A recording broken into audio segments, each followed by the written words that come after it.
NASCAR? Do you like a Tribe Called Quest? Well, you gonna love the Urban Conservative.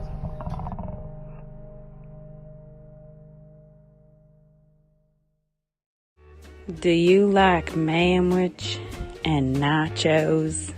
Well, then you love the Urban Conservative. Do you like guns? Do you like butter? Well, you're gonna love the Urban Conservative. Yo, what's good, son? You like Pitbull, say? You like solving Sudoku puzzles? Then you gonna love the Urban Conservative.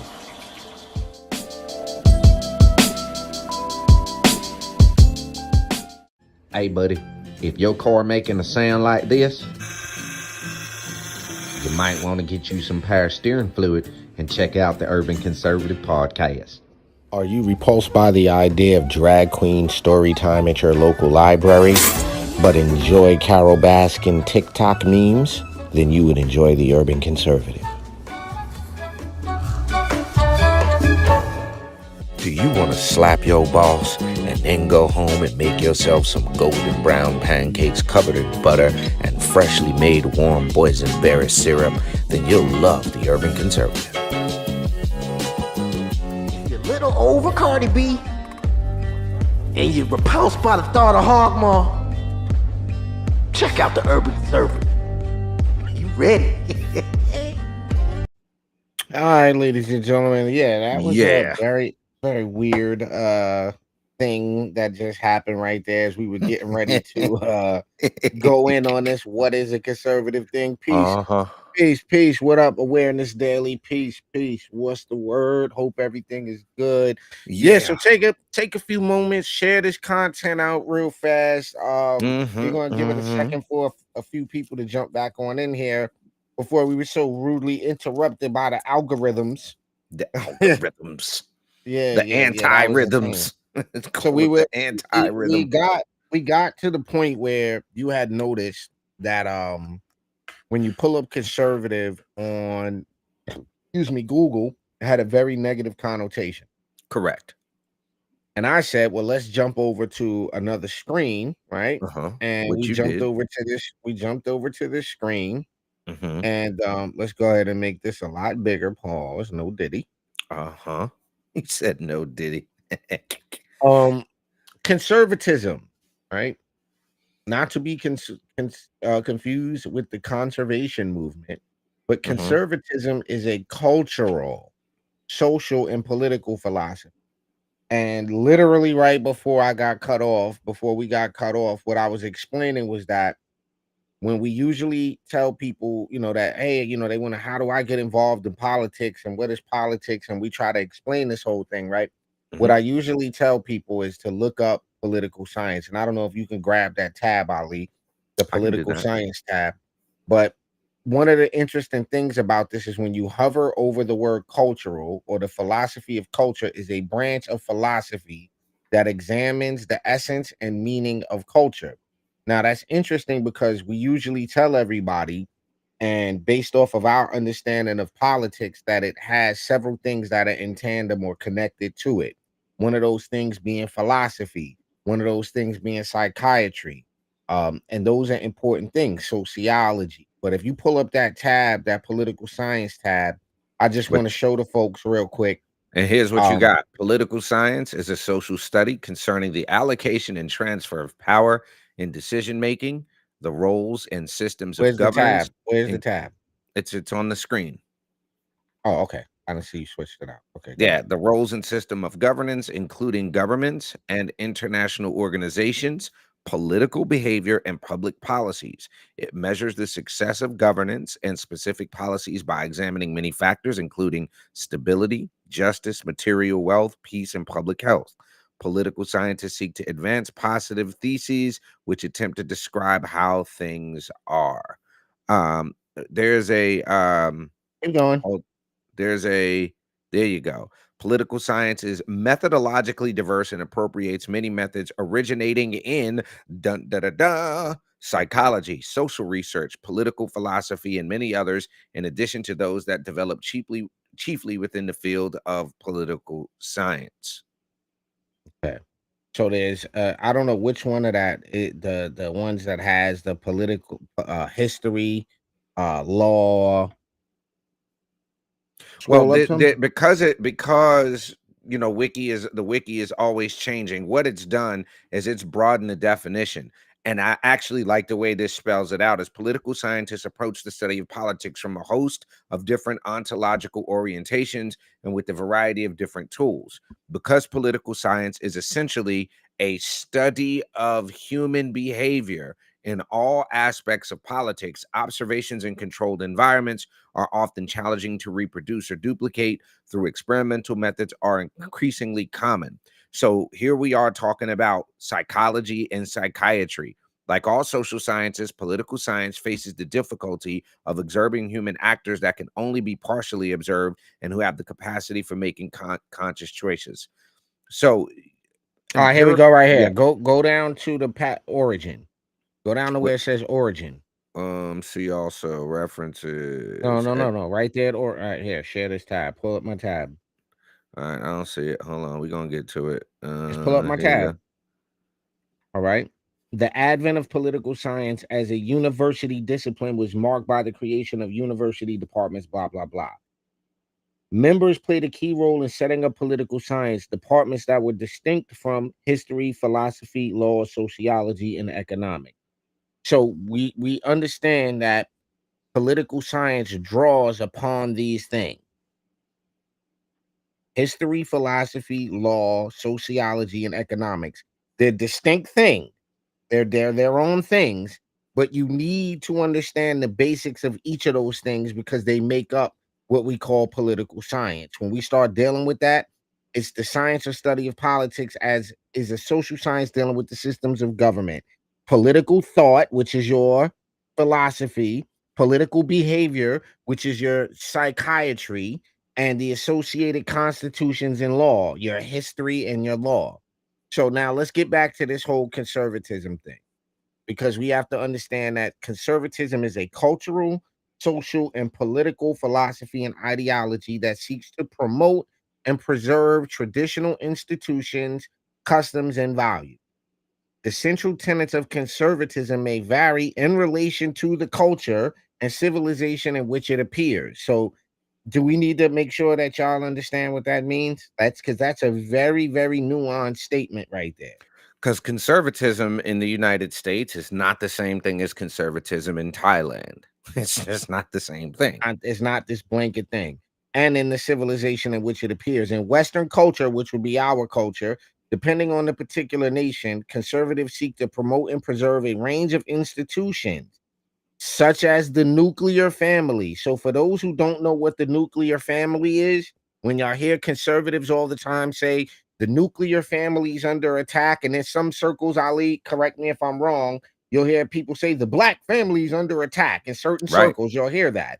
No, that's you can true. take out the word black family, and to be all encompassing, you can say the nuclear family, which is a family group consisting of parents and their children, typically living in one home. It is in contrast to a single parent family, right? A larger extended family or family with more than two parents, which is weird. Nuclear families today typically centered on a married couple. So when we say, when we see they want to preserve a wide range of institutions such as the nuclear family, organized religion, the military, the nation state, property rights. So can we do this one by one, Ali? Go ahead. When you ask yourself, would you prefer to have? Don't worry about the circumstances you're in. If your baby mama left you or your baby daddy left you, don't worry about that. In an ideal scenario, you would want to have, and if you don't want that, I'd like you to get in the comment section and tell us why you don't want to have a mother and father raising a child. Fair. Why wouldn't you want to have an organized religion? I understand if you're an atheist, this ain't for you. This part of the conversation ain't for you if you're an atheist. Right.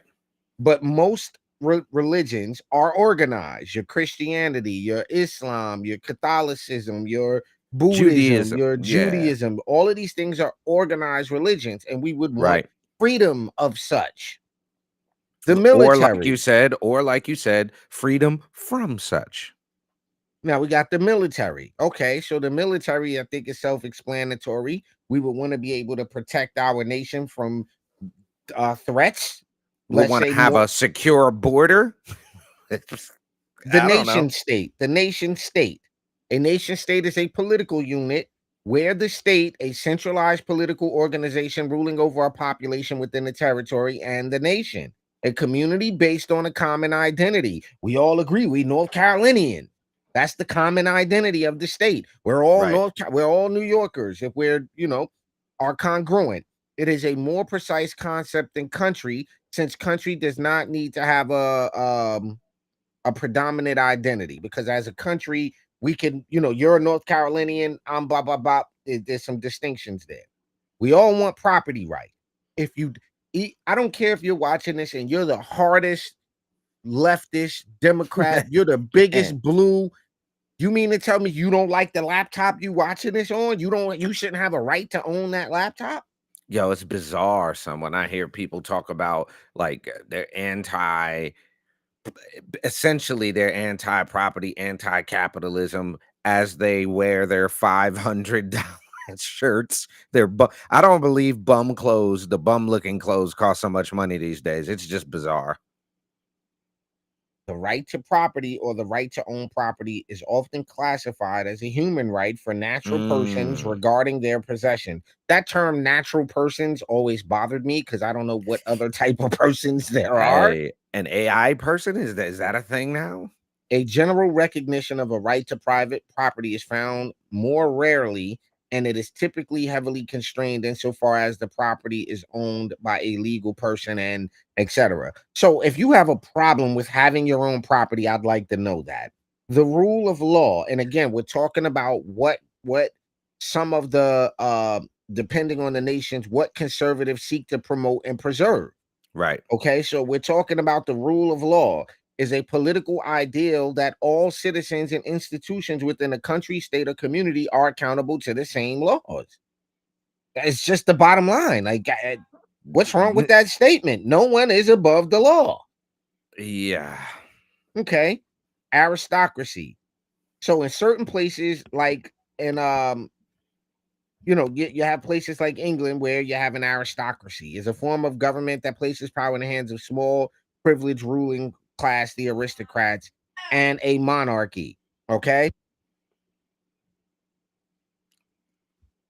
Yeah. So the monarchy in overseas in the EU, what is that, in London and all of that, they want to conserve a monarchy.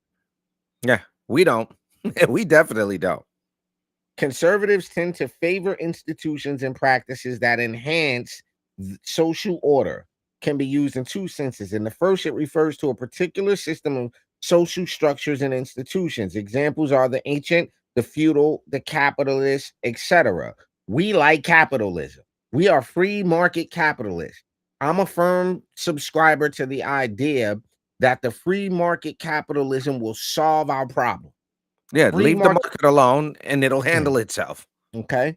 So when we talk about the modern conservative, when we talk about conservative, now y'all understand you have a loose framework for what's being discussed when we say conservative.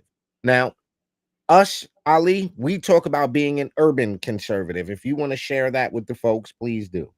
All right. So urban in the context of, and am I echoing? Do I have a weird echo? No. Okay. No. For me, I do. I don't know why. But urban in the context of an acronym, meaning understanding reality beyond all narratives, which is why we're taking a look at this and being unbiased. We're not saying you got to be a conservative. We're taking a look and saying this is how the term is defined. This is what it means. Conservatives have a narrative. Liberals have a narrative. Unfortunately, everybody has their own thing that they want to get across. But in respect to what we're trying to do is get people to look at this from the perspective of saying, all right, just because you live in Chicago, you live in New York, you live in LA, you live in Atlanta, you live in an urban center, you listen to hip hop, that doesn't necessarily mean you have to be on the other side of the aisle. You probably already have conservative leaning things you do. What's the one you said before? Putting some water in the bottom of that ketchup container to stretch Yo, bro, do you not put a little bit of water in your spaghetti jar when you're trying to get that residual stuck to the side of the spaghetti jar? Do you do that? Absolutely not. That's disgusting, sir. No, I do that. I'm getting all of my sauce out the spaghetti thing, bro. I don't want that much tomatoes. I can't I put want, water I want because this. I'm not talking listen. about a cup of water. If my tomato sauce runs off the side of my plate, I don't want it. What do you mean? It's got to be thick? Yeah, I don't want nothing like if you could if you make spaghetti for me and you put sauce on top of the noodles, first of all, I don't know what you're doing. First of all. Second of all, if I tilt my plate and that red sauce water, I can't do it. I ain't talking about that much water. That's way low. Hold on. We're not talking about that. We just talking about enough to get the little residual in the jar out. Dude, that's water. That's still water. No, it's going to I will get it out with a spatula. Like, I don't need water to get it out. I'm going to get a spatula. Hey. I will roll a tooth. You've been to my house, bro. Okay, no, now we're talking. A toothpaste roll all the way, son. I will roll that thing out and push the bottom of the toothpaste roll. That's conserving, bro. Is this too conservative right here, what I'm about to say? Uh-oh. Since we're there. All right, I just have to ask. Y'all let us know if this is a bit overboard with the conserving. What if you buy 2-ply tissue and then split it? You're disgusting. No, you know what I'm talking about? You split the 2. Yeah, no, that's disgusting. You're nasty, bro. I'm just asking. Yo, whoever does that, don't do that. Don't do that, because that tells me you're getting doo-doo all over your fingers, bro. Okay, so I don't know where this went. We just went off the rails. But look, the idea of this conservative thing is the reality of it is that you don't have to be a Republican to be conservative. That's true. Let's just deal with that real quick. So the question becomes why, and I'm teasing this out for the folks that are watching that may be in the middle, left leaning, not really familiar with the whole term conservative. Why is the term Republican and conservative synonymous? Well, the value system that we talked about and the things that want to be conserved. So when we go back to this list right here and we see that we want to conserve the nuclear family, the side of the political structure that wants to preserve the nuclear family are conservatives. The liberals, the new liberals, I like to call them neoliberals, new liberals, they are more progressive and you don't need a man and I can raise the kids by myself, and they're more on that time and they don't want to preserve the nuclear family. Those people tend to be Democrat. So what happens is that the party that espouses those views, those people all come together in one group, right? And it just so happens that the group of people who planted the flag for those particular ideas were Republicans. The people who plant the flag for the other ideas are Democrats. So I pulled this up. American conservative discourse generally opposes a social market economy. If you don't know what that is, a social market economy, also called Rhine capitalism, Rhine Alpine capitalism, or Renesch model, and social capitalism, is a socioeconomic model combining a free market capitalist economic system alongside social policies and enough regulation to establish both fair competition within that framework.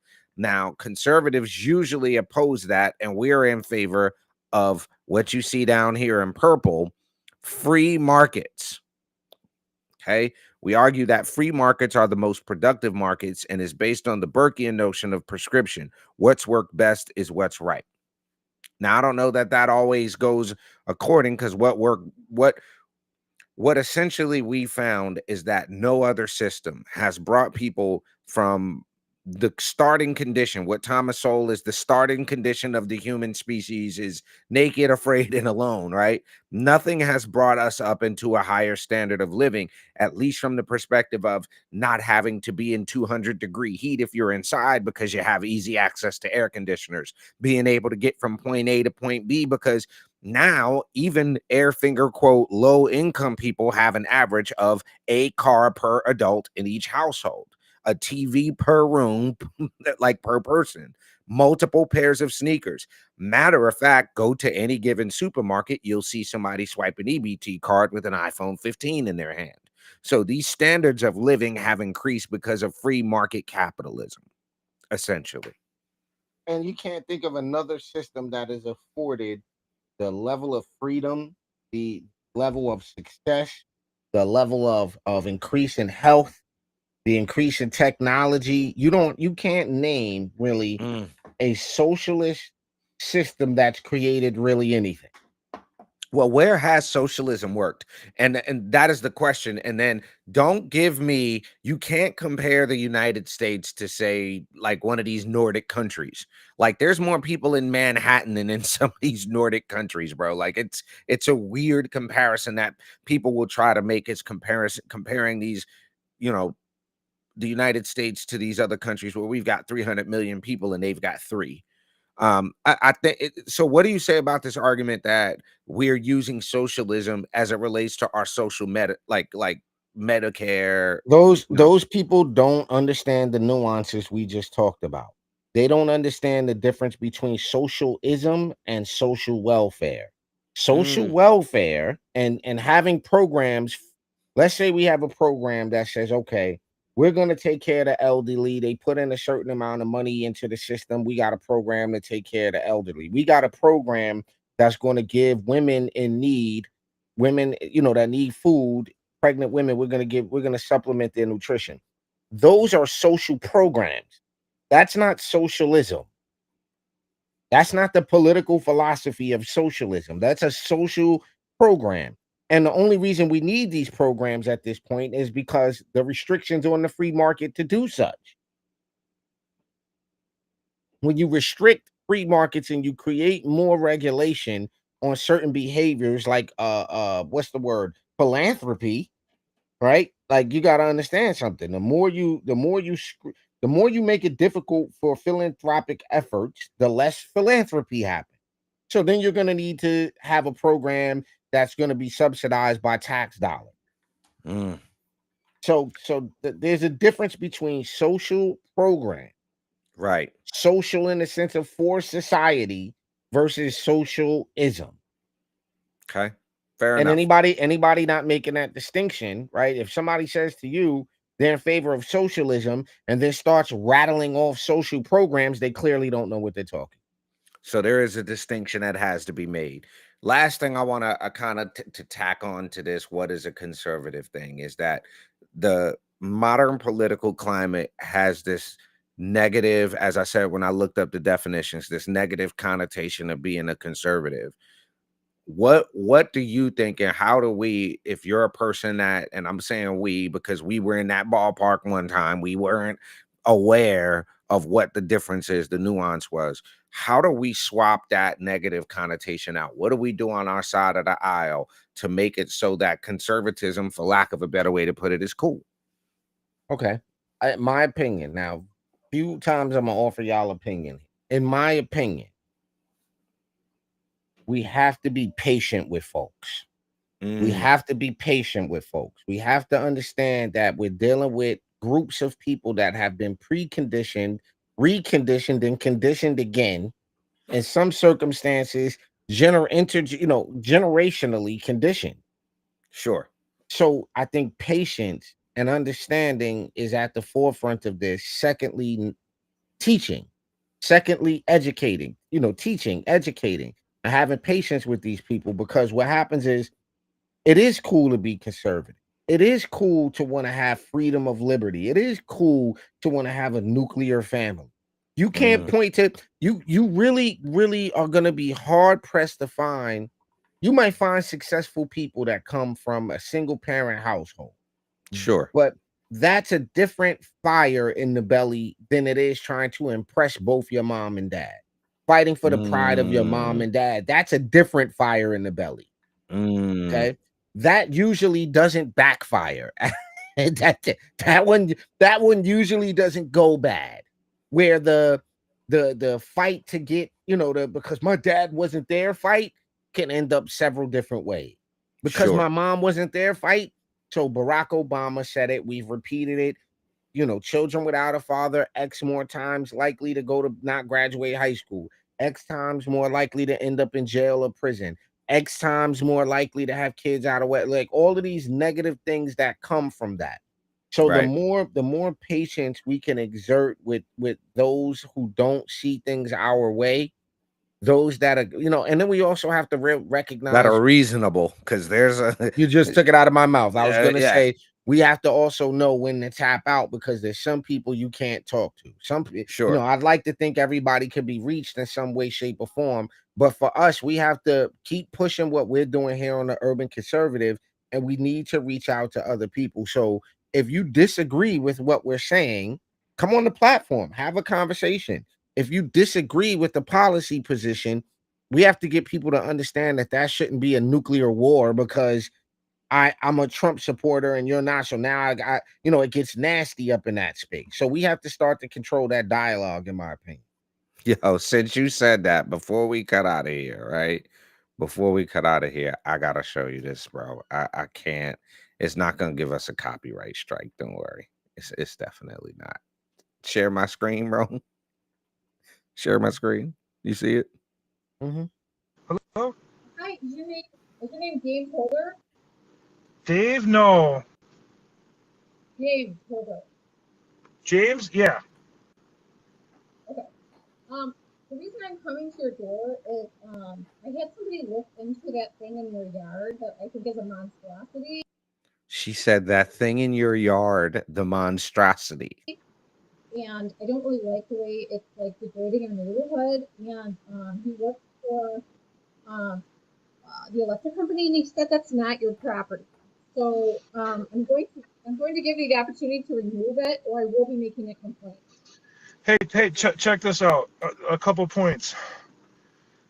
When we moved in, we had a survey done that is 110% my property. That the county will verify it.